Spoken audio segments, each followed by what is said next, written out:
आज का लतीफ़ा। एक दफ़ा मियाँ बीवी की आपस में लड़ाई हो गई। दोनों अपना केस लेकर अदालत पहुंच गए। शोहर की हालत इतनी ख़राब थी कि वो दो आदमियों का सहारा लेकर जज साहब के सामने खड़ा था।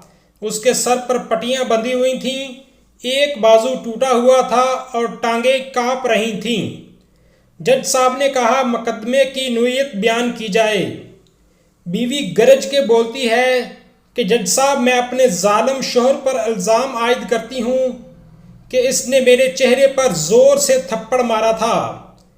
जज साहब ने शोहर की तरफ देखते हुए कहा, तुम ये कहना चाहती हो कि इस टूटे फूटे बेचारे और मजलूम शख्स ने थप्पड़ मारकर तुम पर जुल्म किया। बीवी ने कहा, आप नहीं जानते जज साहब, यह जालिम शख्स उस वक्त टूटा फूटा और लंगड़ा नहीं था जब उसने मुझे थप्पड़ मारा था।